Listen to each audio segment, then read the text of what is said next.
میرے بندے وَفِي السَّمَاءِ رِزْقُكُمْ وَمَا تُوعَدُونَ، جو رزق تو اپنا دنیا میں ڈھونڈ رہا ہے اس کا تعلق زمین و آسمان سے، ساری کائنات سے نہیں ہے، یہ تو ہم آسمان سے اتارتے ہیں تیرے لیے، پھر تو جھوٹ کیوں بولتا ہے؟ اب وہ مجھے نوجوان کہہ رہا مجھے بتائیں میں کیا کروں؟ میں نے کہا بھائی دیکھو، دنیا میں اگر اللہ کی مان کے چلو گے تو یہ اللہ کا وعدہ ہے کہ اللہ تمہیں حیات طیبہ دیں گے، اور حیات طیبہ اور زندگی کا نام ہے جو زندگی اللہ لمبی کر دیتے ہیں، نیک انسان کی زندگی اللہ لمبی کر دیتے ہیں، اس کی تقدیر بدل دیتے ہیں، اس کی تقدیر میں جتنے سال لکھے ہوتے ہیں جب اس کی زندگی کے اندر اپنی فرما برداری دیکھتے ہیں تو اس کی زندگی کے سالوں کو بڑھا دیتے ہیں۔ آسمان سے رزق کے وہ دروازے کھولتے ہیں جو اکثر نہیں کھولتے، اس کے لیے خاص رزق اترتا ہے، اللہ اس کو لمبی زندگی دیتے ہیں، بیماری سے پاک زندگی دیتے ہیں، خوف سے پاک زندگی دیتے ہیں، غموں سے پاک زندگی دیتے ہیں اس کو۔ تو میں نے کہا یہ رزق جب تمہارے گھر آئے گا تو اب تم مجھے خود بتاؤ، جب یہ تمہاری اولاد کے جسم میں یہ خون میں دوڑے گا تو اولاد اللہ کی فرما بردار بنے گی کہ نافرمان؟ تو میری شکل دیکھنے لگا، پھر کہنے لگا نافرمان۔ میں نے کہا یہ رزق جب بیوی کے خون میں جائے گا وہ وفاداری کرے گی بے وفائی؟ کہنے لگا جی بے وفائی۔ تو میں نے کہا اولاد ہو نافرمان، بیوی ہو بے وفا، تو زندگی سکون میں گزر سکتی ہے؟ میں نے کہا گھر کے جو نوکر چاکر ہیں جب وہ یہ کھائیں گے تو تمہارے ساتھ وفاداری نبھائیں گے کہ بے وفائی کریں گے؟ کہا جی بے وفائی۔ میں نے کہا جب یہ تمہارے جسم میں جائے گا یہ نافرمانی کا رزق تو تم اللہ کی فرما برداری کرو گے نافرمانی کرو گے؟ رات کو تہجد کے لیے اٹھو گے کیا پھر تم؟ رات کو تہجد کی نماز پڑھو گے کہ فلم دیکھو گے؟ کہتا جی میں پوری بات سمجھ گیا، میں پوری بات سمجھ گیا۔ فَأَلْهَمَهَا فُجُورَهَا وَتَقْوَاهَا۔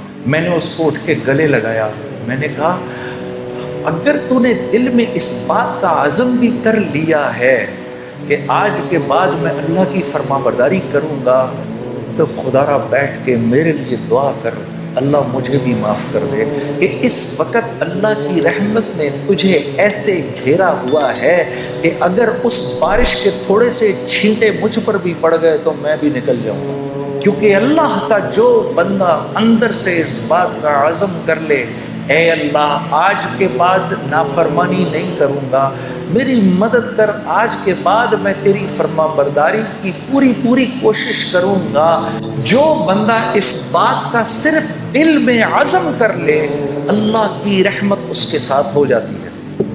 وہ ایک قدم چلتا ہے اللہ اس کے ساتھ 10 قدم چلتے ہیں، وہ اللہ کی طرف چل کے جاتا ہے اللہ اس کی طرف دوڑ کے جاتے ہیں، یہ اللہ کا وعدہ ہے۔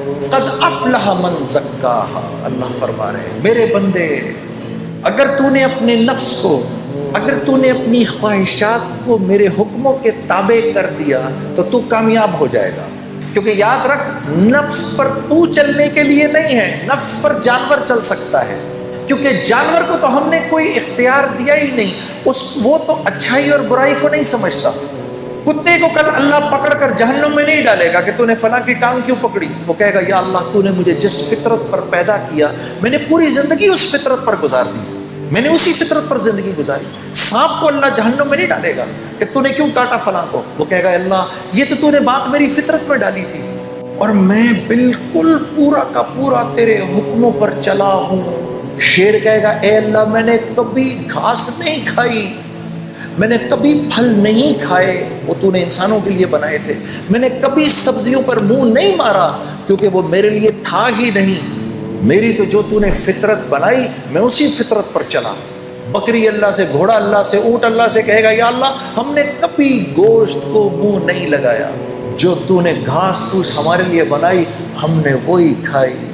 یہ میرے اور آپ کا معاملہ ہے میرے دوست۔ کل کراچی ایئرپورٹ پر جب میں یہاں آ رہا تھا تو ایک بھائی میرے پاس آ کے بیٹھ گئے، ہم مسجد میں نماز پڑھنے لگے تھے تو وہ میرے پاس بیٹھ گئے، مجھے کہنے لگے مجھے بتائیں میں دنیا میں ایک خوبصورت زندگی کیسے گزار سکتا ہوں۔ میں نے کہا میں اگر آپ کو یوں بتاؤں اور اگر آپ میری بات پر عمل کر لیں تو آپ یقین کریے کہ اللہ رب العزت کی ذات، اس کی یہ منشا ہر وقت کی منشا ہوگی کہ آپ کی زندگی ایک خوبصورت زندگی بن جائے۔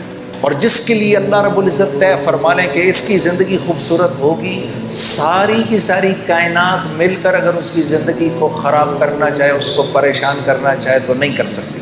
اور اگر اللہ یہ فیصلہ فرما لیں کہ نہیں یہ نافرمان ہے، اس کی زندگی میں اس کو ہم خوف اور غم کا لبادہ پہنائیں گے ہی، 7 ارب انسان اگر مل کر آپ کی زندگی کو خوبصورت بنانا چاہیں تو نہیں بنا سکتے۔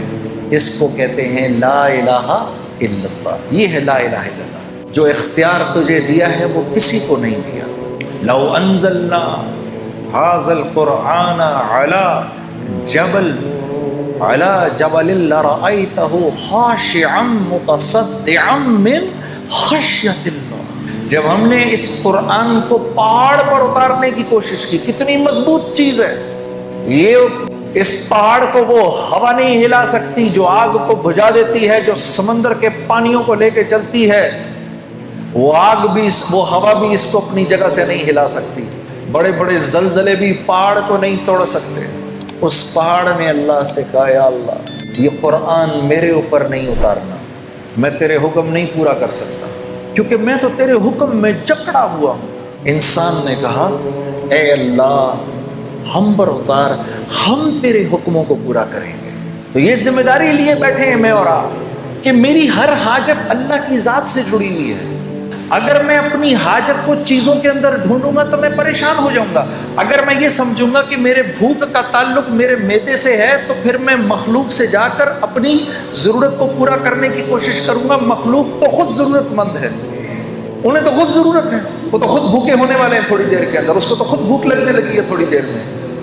میرے دوستوں بھوک آتی ہے اللہ کے بھوک کے خزانوں سے، اس کا تعلق معدے سے نہیں ہے۔ آج تو یہ بات اتنی عجیب ہے کہ اس بات کو کرو بھی تو مسلمان کی اولاد بھی آپ کی شکل کو ایسے دیکھتی ہے کہ جیسے پتہ نہیں کون سی انوکھی بات کہہ رہا ہوں میں، لیکن یہ سچ ہے، یہ اللہ کی سنت ہے، اس نے کبھی تبدیل نہیں ہونا۔ ہم اپنی مرضی پر نہیں چل سکتے، یہ وہ بات ہے جو میں آپ کو بتانے آیا ہوں، کیونکہ آپ کا ایک مقام ہے، آپ اشرف المخلوقات ہیں، آپ اپنے نفس پر نہیں چل سکتے۔ اگر نفس کہہ رہا ہے کہ سوتا رہے، فجر گزرتی ہے تو گزرے، یہ آپ نہیں کر سکتے۔ چلو ایک سیکنڈ کے لیے صرف سمجھانے کے لیے ہم آخرت کی نہیں دنیا کی بات کرتے ہیں، سمجھانے کے لیے۔ جب آخرت سمجھانے لگو تو پھر کیا اگلا کہتا ہے ارے مولانا یہاں کا بتائیے کون جیتا ہے تیری زلف کے سر ہونے تک، آخرت تو جب آئے گی تب آئے گی، دیکھا جائے گا۔